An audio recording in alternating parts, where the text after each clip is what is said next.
ಈ ಕಾಂಗ್ರೆಸ್ನವರು 2023 ಚುನಾವಣೆಗಿಂತ ಮೊದಲು ಊರೂರಲ್ಲಿ ತಮಟೆ ಹೊಡೆಯೋದು. ಬೆಂಗಳೂರಲ್ಲಂತೂ ಡಿ ಕೆ ಶಿವಕುಮಾರ್ ಅವರು ಒಂದು ಡೋಲು, ಇನ್ನು ಸಿದ್ದರಾಮಯ್ಯನವರು ಒಂದು ಡೋಲು ಇಟ್ಕೊಂಬಿಟ್ಟು ಏನು ತಮಟೆ ಹೊಡೆದ್ರು, ಹಿಂದಿ ಇಂಪೋಸಿಷನ್ನು, ಹಿಂದಿ ಏರಿಕೆ ಅಂದರು. ಸಿದ್ದರಾಮಯ್ಯನವರೇ, ನಾನೇನು ನಿಮಗೆ ಉದಯಗಿರಿನಲ್ಲಿರೋರಿಗೆ, ಶಿವಾಜಿನಗರದಲ್ಲಿರೋರಿಗೆ, ಗುರಪ್ಪನ ಪಾಳ್ಯದಲ್ಲಿರೋರಿಗೆ ಇವ್ರಿಗೆ ಹಿಂದಿ ಕಲಿಸಿ ಅಂತ ನಾನು ಹೇಳೋಕ್ಕಲ್ಲ. ಅದು ಕಲಿಸಲ್ಲ, ನೀವು ಅವ್ರು ಕಲಿಯೋದು ಇಲ್ಲ, ಬಿಟ್ಬಿಡಿ. ಆದರೆ ಆ IPL ಟಿಕೆಟ್ ಹೋರಾಟಗಾರ ವಿಜಯಾನಂದ ಕಾಶಪ್ಪ ಅವರು, ಆನಂತರ ನಿಮ್ಮ ಈ ಕಾರ್ಮಿಕರಿಗೆ ಕಿಟ್ ಕೊಡ್ತೀನಿ ಅಂತೇಳಿ ಹೇಳ್ಬಿಟ್ಟು ಪ್ರತಿನಿತ್ಯನೂ ಕೂಡ ಅಮೆರಿಕದ ಟ್ರಂಪಿಗೆ, ಮೋದಿಯವರಿಗೆ ಬುದ್ಧಿ ಹೇಳುವಂಥ ಸಂತೋಷ್ ಲಾಡು, ಏನು ಸರ್ ಅದು ಆ ಕನ್ನಡ? ಆಹಾ, ಹಿಂದಿ ಇಂಪೋಸಿಷನ್ ಅಂತೀರಿ. ಮೊದಲು ಆ ವಯಸ್ಕರ ಶಿಕ್ಷಣ ಇಲಾಖೆ ಇತ್ತಲ್ಲ, ಆ ವಯಸ್ಕರ ಶಿಕ್ಷಣ ಇಲಾಖೆಯನ್ನು ವಾಪಸ್ ಇನ್ನೊಂದು ಸರಿ ತೆರೆದುಬಿಟ್ಟು ನಿಮ್ಮ ಸಂಪುಟದಲ್ಲಿರೋರಿಗೆ ಕನ್ನಡ ಉಚ್ಚಾರಣೆ ಬಗ್ಗೆ, ಆ ಪದ ಬಳಕೆಯನ್ನು ತಿಳ್ಕೊಳ್ಳೋದ್ರ ಬಗ್ಗೆ ಒಂದು ಸ್ವಲ್ಪ ಅವ್ರಿಗೆ ಅರಿವು ಮೂಡಿಸಿ ಸರ್. ಹಿಂದಿ ಇಂಪೋಸಿಷನ್ ಅಂತೇಳಿ ಹೇಳಿ ಇಷ್ಟೆಲ್ಲ ನೀವು ಹಿಂದಿ ಏರಿಕೆ ಅಂತ ತಮಟೆ ಹೊಡೆದು ನಿಮ್ಮ ಸಂಪುಟದಲ್ಲಿ ಪ್ರಮಾಣ ವಚನ ಸ್ವೀಕರಿಸೋರಿಗೆ ಕನ್ನಡ ಉಚ್ಚಾರಣೆ ಬರಲ್ವಲ್ಲ ಸರ್. ಬರೀ ಆ ಮಗ, ಈ ಮಗ, ಸೂಮಗ, ಬೋಮಗ ಅಂದರೆ ಚೆನ್ನಾಗಿ ಮಾತಾಡ್ತಾರೆ ಆ ವಿಜಯಾನಂದ ಕಾಶಪ್ಪ ಅವರು. ಅದು ಇಲ್ಲಿ ಮಾತ್ರ ಮಾತಾಡೋಕ್ಕಾಗಲ್ಲ. ಎಕನಾಮಿ ಬಗ್ಗೆ ಎಲ್ಲ ಇದು ಬೋಧನೆ ಕೊಡ್ತಾ ಇರ್ತಾರೆ ಸಂತೋಷ್ ಲಾಡು, ಉಚ್ಚಾರಣೆ ಬರಲ್ವಲ್ಲ ಸರ್. ಕನ್ನಡ ಇಂಪೋಸಿಷನ್ ಮಾಡಿ ಸರ್, ನಾನು ನಿಮ್ಮನ್ನು ಕೇಳ್ಕೊಳ್ತೀನಿ. ಹಿಂದಿ ಇಂಪೋಸಿಷನ್ ಬಿಟ್ಬಿಡಿ, ಮೋದಿಯವರಂತೂ ಮಾಡ್ತಾ ಇಲ್ಲ. ಆದರೆ ಕನ್ನಡ ಇಂಪೋಸಿಷನನ್ನು, ಕನ್ನಡ ಹೇರಿಕೆಯನ್ನು ಮೊದಲು ನಿಮ್ಮ ಸಂಪುಟದ ಸಹೋದ್ಯೋಗಿಗಳ ಮೇಲೆ ಮಾಡ್ಕೊಳ್ಳಿ ಅಂತ ನಾನು ಡಿ ಕೆ ಶಿವಕುಮಾರ್ ಅವ್ರನ್ನ ಕೇಳ್ಕೊಳ್ತೀನಿ. ಆಮೇಲೆ ಮೂರನೇ ವಿಚಾರ, ಶಾಬಾನು ಕೇಸಲ್ಲಿ ಜೀವನಾಂಶ ಕೊಡಬೇಕು ಅಂತ 80ರ ದಶಕದಲ್ಲಿ ಸುಪ್ರೀಂ ಕೋರ್ಟ್ ಹೇಳಿದಾಗ ಆ ಜೀವನಾಂಶನ ಕೊಡೋದಕ್ಕೆ ಮುಸಲ್ಮಾನ ಕಮ್ಯುನಿಟಿ ವಿರುದ್ಧವಾಗಿದೆ ಅಂತೇಳಿ ಕಾನ್ಸ್ಟಿಟ್ಯೂಷನ್ಗೆ ಅಮೆಂಡ್ಮೆಂಟ್ ತಂದಂತಹ ಹಿನ್ನೆಲೆ ಹೊಂದಿರುವ ಪಕ್ಷ ಕಾಂಗ್ರೆಸ್. ಅವತ್ತೇ ಮಹಿಳಾ ವಿರೋಧಿ ಅನ್ನೋದು ನಮಗೆ ಗೊತ್ತಾಗಿದೆ. ಅದಾದ ನಂತರ ಮೋದಿಯವರು 33% ರಿಸರ್ವೇಷನ್ನು ಮಹಿಳಾ ವಿಧೇಯಕನ ತರಬೇಕಾದ್ರೆ ಅದನ್ನೂ ಅಪೋಸ್ ಮಾಡಿರಿ. ಅದಾದ ನಂತರ ಈಗ ಡಿಲಿಮಿಟೇಷನ್ನು ತಗೊಂಬಂದ್ರೆ ಕಳೆದ ಏಪ್ರಿಲ್ ಮೇನಲ್ಲಿ ಮತ್ತೊಂದು ಸರಿ ಅಟೆಂಪ್ಟ್ ಮಾಡಿರೋ ಅದನ್ನು ತರಬೇಕು ಅಂತೇಳಿ ಹೇಳಿಬಿಟ್ಟು ಆಗಲೂ ಕೂಡ ವಿರೋಧಿಸಿದ್ರಿ ನೀವು. ಇನ್ನೊಂದು ವಿಚಾರ, ಡಿಲಿಮಿಟೇಷನ್ ತಂದು ಮಹಿಳೆಯರಿಗೆ 33% ಕೊಡೋದಕ್ಕೆ ಅವರಿಗೆ ಅಕಾಮಡೇಟ್ ಮಾಡೋಕ್ಕೆ ಅಂತ ಹೊರಟಾಗ ಅದರಲ್ಲೂ ವಿರೋಧಿಸಿದ್ರಿ. ಆದರೆ ಸಿದ್ದರಾಮಯ್ಯನವರೇ, ನೀವೆಂತೂ ಸಮಾಜವಾದಿ ಹಿನ್ನೆಲೆಯಿಂದ ಬಂದಿದ್ರಿ. ಆದರೆ ಕಾಂಗ್ರೆಸ್ಸಿನ ರಕ್ತವನ್ನು ಇಷ್ಟು ಬೇಗ ನಿಮ್ಮೊಳಗಡೆ ಇಳಿಸ್ಕೊಳ್ತೀರಿ ಅಂತ ನಾನು ಅಂದ್ಕೊಳ್ಳಿಲ್ಲ. ಆ ಗಾಯತ್ರಿ ಶಾಂತಗೌಡರು ಏನು ಸರ್ ತಪ್ಪು ಮಾಡಿದರು? ಇವತ್ತು ನಿಮ್ಮ ಸಂಪುಟದಲ್ಲಿ ಒಬ್ಬರಾದರೂ ಮಹಿಳೆಯರು ಇದ್ದಾರಾ ಸರ್? ಆ ಲಕ್ಷ್ಮೀ ಹೆಬ್ಬಾಳ್ಕರ್ ಅವ್ರಿಗೂ ನೀವೇ ಕಲ್ಲು ಹಾಕಿದ್ರಿ ಅಂತ ನಮಗೆ ಗೊತ್ತು. ಈ ಕಡೆ ಗಾಯತ್ರಿ ಶಾಂತೇಗೌಡರು ಚಿಕ್ಕಮಗಳೂರಿನಲ್ಲಿ ಕಾಂಗ್ರೆಸ್ ಬಾವುಟ ಕಟ್ಟಿದ್ದು ಒಂದೇ ಮಹಿಳೆ, ಅಲ್ಲಿ ಸಗೀರ್ ಅಹಮದ್ ಅವರು ಬಿಟ್ಟರೆ ಅದು ಹೆಗ್ಲಿಗೆ ಕೊಟ್ಟು ಕೆಲಸ ಮಾಡಿದವರು ಗಾಯತ್ರಿ ಶಾಂತೇಗೌಡರು. ಪಾಪ ಆಕೆ ಕೋರ್ಟಲ್ಲಿ ಫೈಟ್ ಮಾಡಿಕೊಂಡು 4.5 ವರ್ಷ ಅವಧಿನೂ ಕಳ್ಕೊಂಡು ಈಗ 1.5 ವರ್ಷ ಅವಧಿ ಇದೆ. ಏನೋ ಕೊನೆಗೂ ದೇವ್ರು ಕಂಡುಬಿಟ್ಟ ಆಕೆ ಬಂದು ಗೆದ್ಕೊಂಬಂದಿದ್ದಾರೆ. ಅವ್ರನ್ನ ಪ್ರಮಾಣ ವಚನ ಸ್ವೀಕರಿಸೋಕ್ಕೆ ಬನ್ನಿ ಅಂತ ಕರೆ ಮಾಡಿ ಅವರು ರಾಜಭವನಕ್ಕೆ ಅವ್ರ ಲಿಸ್ಟನ್ನು ಕಳಿಸಿ ಅವ್ರ ಪ್ರೀತಿಯಿಂದ ನಮ್ಮ ಸಂಬಂಧಿಕ, ನಮ್ಮ ಬಾಂಧವ ಅಂತೇಳಿ ಹೇಳಿ ನಿಮಗೆ ಬುಕ್ಕೆ ಕೊಡೋಕೆ ಹೋದ್ರೆ ಆ ಬುಕ್ಕೆನ ಮಿಸಾಕಿ ಆ ರಾಜಭವನಕ್ಕೆ ಹೋದಂಥ ಲಿಸ್ಟನ್ನು ವಾಪಸ್ ತರಿಸ್ಕೊಂಡು ಕಾಂಗ್ರೆಸ್ನವರ ಮೂಲ ಕಾಂಗ್ರೆಸ್ಸಿಗೆ ಥರ ನೀವು ಕೂಡ ಮಹಿಳಾ ವಿರೋಧಿ ಅದರಲ್ಲ ಸರ್. ಆ ಲೇಡಿ ಏನು ತಪ್ಪು ಮಾಡಿದರು ಸರ್? ಏನು ಸರ್ ಇದು? ನಿಮ್ಮ ಸಮುದಾಯದವ್ರನ್ನೇ ನೀವು ಸಹಿಸ್ಕೊಳ್ಳಿಲ್ಲ. ಇಂಥ ಒಂದು ರಾಜಕಾರಣವನ್ನು ಸಿದ್ದರಾಮಯ್ಯನವರು ಅವರ ರಾಜಕೀಯ ಅಂತ್ಯ ಆದಮೇಲೂ ಕೂಡ ಮುಂದುವರಿಸ್ತಿದ್ದಾರೆ. ಇತ್ತೀಚೆಗೆ ಹೇಳಿಕೆ ಕೊಟ್ಟಿರೋ ರಾಜಕೀಯ ಎಲ್ಲ ಹೊಲಸಾಗ್ಬಿಟ್ಟಿದೆ, ಬಗಡಾಗೋಗ್ಬಿಟ್ಟಿದೆ, ನಾನು 2028 ನಿಲ್ಲಲ್ಲ ಅಂತ. ಸರ್, ಆ ಬಗಡ ಮಾಡಿರೋರು, ಹೊಲಸು ಮಾಡಿರೋರೇ ನೀವೇ ಸರ್. ಆ ಮಹಿಳೆಗೂ ಕಲ್ಲು ಹಾಕಿದರೆ ಈ ಕಡೆ ಲೀಡ್ರ್ಗಳನ್ನು ಕೂಡ ಎಲ್ಲರನ್ನೂ ಕೂಡ ತನ್ವೀರ್ ಸೇಠ್ ಅವ್ರನ್ನ, ಡಾಕ್ಟರ್ ಮಹದೇವಪ್ಪನವ್ರನ್ನ, ವೆಂಕಟೇಶ್ ಅವ್ರನ್ನ ಎಲ್ಲರನ್ನ ಮುಗಿಸಿ ಮಗನ ಮಾತ್ರ ಇಟ್ಕೊಂಡು ರಾಜಕೀಯನ ಹಾಳು ಮಾಡಿ ಕೌಟುಂಬಿಕ ರಾಜಕಾರಣ ಮೈಸೂರು ಭಾಗದಲ್ಲಿ ಅದಕ್ಕೆ ನೀವೇ ಇನ್ನೊಂದು ಈ ಕಡೆ ಭಾಗದ ಖರ್ಗೆಯವರಾಗಿ ನೀವು ವರ್ತಿಸ್ತಾ ಇದ್ದೀರಿ.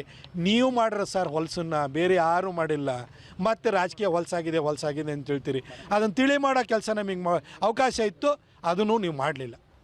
ಈಗ ಪ್ರಮುಖವಾಗಿ ಎಲ್ಲದನ್ನು ತಪ್ಪಿದ್ದು ಸಿದ್ದರಾಮಯ್ಯ ಅಲ್ಲ ನೋಡಿ, ಈಗ ಯತೀಂದ್ರ ಮೆರಿಟ್ ಕೊಟ್ಟನ ಹಿಂಬಾಗ್ಲಿಂದ ಅಪ್ಪನಿಗೆ, ಅಪ್ಪ ಬದಾಮಿಲಿ 2ನೇ ಸರಿ ನಿಂತರೆ ಇಲ್ಲಿ ಸೋಲಿಸ್ತಾರೆ ಅಂತ ಗೊತ್ತಾಗಿ ಅವ್ರು ವಾಪಸ್ಸು ವರ್ಣಕ್ಕೆ ಬಂದರು. ಹಾಗಾಗಿ ಮಗನಿಗೆ ಅಕಾಮಡೇಟ್ ಮಾಡಲಿಕ್ಕೋಸ್ಕರ ಅವ್ರು ಚಾಮುಂಡೇಶ್ವರಿಗೆ ಬಂದು ಅವರು ಅಲ್ಲಿ ಹಾಳಾಗಿದ್ದರು. ಹಾಗಾಗಿ ಮಗನಿಗೆ ಸೇಫ್ ಸೀಟನ್ನು ಬಿಟ್ಕೊಟ್ರು. ಮಗ ಬೇರೆ ಕ್ಷೇತ್ರಕ್ಕೆ ಕಳ್ಸೋಕ್ಕೆ ಮಗನಿಗೆ ಮೆರಿಟಲ್ಲಿ ಗೆಲ್ಲಲ್ಲ ಅಂತ ಗೊತ್ತಿತ್ತು. ಅದಕ್ಕೋಸ್ಕರ ಏನು ಮಾಡಿದ್ರು, ಅವರು ಮುಖ್ಯಮಂತ್ರಿ ಆಗಬೇಕು ಅನ್ನೋ ಆಸೆಯಿಂದ ಹೊರನಾಕ್ ಹೋದರು. ಮಗನ್ನ MLC ಮಾಡಿದರು. MLC ಮಾಡಿ ಇವ್ರು ಸೀಟ್ ಬಿಟ್ಕೊಡೋ ಕೂಡ ಅವತ್ತನ್ನು ಮಂತ್ರಿ ಮಾಡಿಕೊಂಡ್ರು. ಇದೇನು ಕೋಟಾದಲ್ಲೇ ಇವ್ರ ಕೋಟಾದಲ್ಲೇ ಮಗ ಮಂತ್ರಿ ಆಗಿರುವಂಥದ್ದು. ಇವಾಗ ಆ ಮಗನ್ನ ತಲೆಯಲ್ಲಿ ಮಾತ್ರ ಕಿರೀಟ ಇರಬೇಕು. ಈ ಭಾಗದಲ್ಲಿ ಹಿಂದೆ ಸಿದ್ದರಾಮಯ್ಯನವ್ರಿಗೆ ಹಿರಿತನ ಇತ್ತು, ರಾಜಕೀಯ ಅನುಭವ ಇತ್ತು. ಇವೆಲ್ಲ ಕಾರಣಕ್ಕೋಸ್ಕರ ಈ ಭಾಗದಲ್ಲಿ ಅವರು ಅನ್ಕ್ವಶನಬಲ್ ಲೀಡ್ರ್ ಆಗಿದ್ದರು. ಮಗ ಲೀಡ್ರ್ ಆಗೋಕ್ಕೆ ಸಾಧ್ಯ ಇಲ್ಲ, ಯಾಕಂದರೆ ಸೀನಿಯರ್ ಮೋಸ್ಟ್ಗಳಿದ್ದಾರೆ, 5-6 ಸರಿ ಗೆದ್ದವರಿದ್ದಾರೆ. ದಲಿತರ ಧ್ವನಿಯಾಗಿರುವಂಥ ಡಾಕ್ಟರ್ ಮಹದೇವಪ್ಪನವರಿದ್ದಾರೆ. ಅಲ್ಪಸಂಖ್ಯಾತರು ಅಂತ ಹೇಳಿದರು, ಎಲ್ಲ ಸಮಾಜಕ್ಕೆ ಸಲ್ಲುವಂಥ 6 ಸರಿ ಗೆದ್ದಿರುವಂಥ ತನ್ವೀರ್ ಸೇಠ್ ಇದ್ದಾರೆ, 6 ಸರಿ ಗೆದ್ದಿರುವಂಥ ವೆಂಕಟೇಶ್ ಅವರಿದ್ದಾರೆ. ಇನ್ನು ಮಗ ಇಲ್ಲಿ ಲೀಡ್ರ್ ಆಗೋಕ್ಕಾಗಲ್ಲ. ಹಾಗಾಗಿ ಏನು, ಯಾರು ಲೀಡ್ರ್ಗಳಿದ್ದಾರೆ ಅವ್ರನ್ನ ಮುಗಿಸ್ಬೇಕು. ಅದಕ್ಕೋಸ್ಕರ ಇವ್ರು ಎಲ್ಲರಿಗೂ ಕೂಡ ಮಂತ್ರಿ ಸ್ಥಾನವನ್ನು ತಪ್ಪಿಸಿ ಮಗನಿಗೆ ಮಗನ ತಲೆ ಮೇಲೆ ಮಾತ್ರ ಕಿರೀಟ ಇರೋ ಹಂಗೆ ನೋಡಿಕೊಂಡು ಹಾಳು ಮಾಡಿರೋರು ಇವರೇ. ಅದರ ಸಂಪೂರ್ಣ ಜವಾಬ್ದಾರಿ ಇವರೇ ವಹಿಸಬೇಕು. ಯಾಕೆಂದರೆ ಗಾಯತ್ರಿ ಶಾಂತೇಗೌಡರಿಗೂ ಕೂಡ ಅವ್ರ ಲಿಸ್ಟನ್ನು DK ಶಿವಕುಮಾರ್ ಅವರು ರಾಜಭವನಕ್ಕೆ ಕಳಿಸಿದ್ದಾರೆ. ಕುರುಬ ಸಮುದಾಯಕ್ಕೆ ಸೇರಿದಂಥ ಒಂದು ಮಹಿಳೆಗೆ ಒಂದು ಆದ್ಯತೆ ಕೊಡಬೇಕು ಅನ್ನೋದನ್ನು ಅವ್ರು ಮಾಡಿದ್ದಾರೆ. ಅದನ್ನು ತಪ್ಪಿಸಿದವ್ರು ಯಾರು ಸರ್? ನೀವೇ. ಶಿವಲಿಂಗೇಗೌಡರೆ ಹೇಳಿಕೆನ ಕೊಟ್ರಲ್ಲ ಸರ್, ನೀವೇ ಮಾಡಿದ್ದು ಅಂತೇಳಿ ಹೇಳಿ ಇನ್ನೇನು ಬೇಕು? ಹಿಂದೂ ರಾಷ್ಟ್ರ ಯಾರೂ ಮಾಡೋಕ್ಕೆ ಹೊರಟಿಲ್ಲ. ಆದರೆ ಪ್ರಿಡಾಮಿನೆಂಟ್ಲಿ ಇದೊಂದು ಹಿಂದೂ ಕಂಟ್ರಿ ಆಗಿರೋದ್ರಿಂದ ಇಲ್ಲಿನ ನೆಲ, ಜಲ, ಸಂಸ್ಕೃತಿ, ಆಚಾರ, ವಿಚಾರಗಳಿಗೆ ಆದ್ಯತೆ, ಪ್ರಾಧಾನ್ಯತೆಯನ್ನು ಕೊಡಬೇಕು ಅನ್ನೋದು ಅಷ್ಟೇ ಎಲ್ಲರ ಚಿಂತನೆ ಆಗಿದೆ. ಹಿಂದೂ ರಾಷ್ಟ್ರ ಆಗಕ್ಕೆ ಬಿಡಲ್ಲ. ನಿಮ್ಮ ಅಪ್ಪನ ಇದೇ ಪಾಲಿಟಿಕ್ಸು. ಮುಸಲ್ಮಾನರು ಯಾರು ಬಂದು ಟಿಪ್ಪು ಜಯಂತಿ ಮಾಡಿ ಅಂತ ಕೇಳಿರಲಿಲ್ಲ. ಆ ಮುಸಲ್ಮಾನರನ್ನು ಓಲೈಸೋದಕ್ಕೋಸ್ಕರ ಟಿಪ್ಪು ಜಯಂತಿ ಮಾಡ್ತೀವಿ ಅಂದ್ರಿ. ಅಲ್ಲಿ ಹೋಗಿ SDPIನವ್ರ ವಿರುದ್ಧ ಕ್ರಿಮಿನಲ್ ಕೇಸ್ ಏನಿತ್ತಲ್ಲ ಅದನ್ನು ವಾಪಸ್ ತೊಗೊಂಡ್ರಿ. ಹಾಗೆ ಏನೋ ಹಿಂದೂಗಳು ಯಾರಾದರೂ ಬಂದು ಕೇಸರಿ ಪೇಟ್ ಹಾಕಕ್ಕೆ ಹೋದರೆ ತೆಗೆದು ಬಿಸಾಕಿರಿ. ನೀವು ಮುಸಲ್ಮಾನರಿಗೆ ಭಾಷಣ ಇಂಥವನ್ನೆಲ್ಲ ನೀವೇ ಮಾಡ್ಕೊಂಡು ಬಂದು ಅವ್ರ ಓಟ್ ಮಾತ್ರ ಬೇಕು, ಅವರಿಗೆ ನೀವು ರಾಜಕೀಯ ಪ್ರಾಧಾನ್ಯತೆಯನ್ನು ಕೊಡಲ್ಲ, ಅವರನ್ನು ನೀವು ಮೊಹಲ್ಲದಲ್ಲೇ ಇಟ್ಟಿದ್ದೀರಿ, ಸ್ಲಮ್ಗಳಲ್ಲೇ ಇಟ್ಟಿದ್ದೀರಿ ಅನ್ನೋದು ನಿಮ್ಮ 8 ವರ್ಷಗಳ ಮುಖ್ಯಮಂತ್ರಿ ಆಡಳಿತಾವಧಿಯಲ್ಲಿ ಸಾಬೀತಾಗಿದೆ.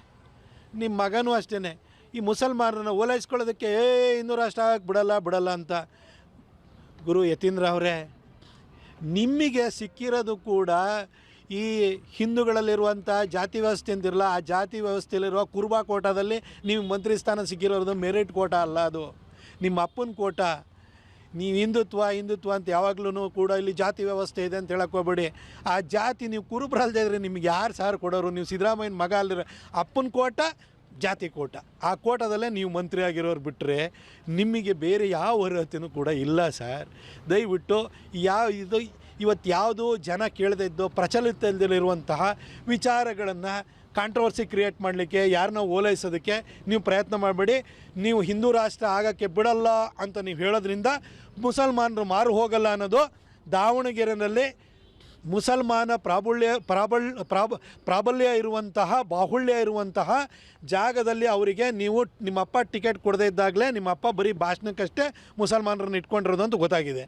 ಇಲ್ಲಿ ತನ್ವೀರ್ ಸೇಠ್ ಅವರಿಗೆ 6 ಸರಿ ಗೆದ್ದಂಥ ಮನುಷ್ಯನಿಗೆ ಮಂತ್ರಿ ಸ್ಥಾನ ಕೊಡದೇ ಇದ್ದಾಗಲೇ ಮುಸಲ್ಮಾನರಿಗೆ ಅರ್ಥ ಆಗಿದೆ, ದಲಿತರಿಗೂ ಅರ್ಥ ಆಗಿದೆ.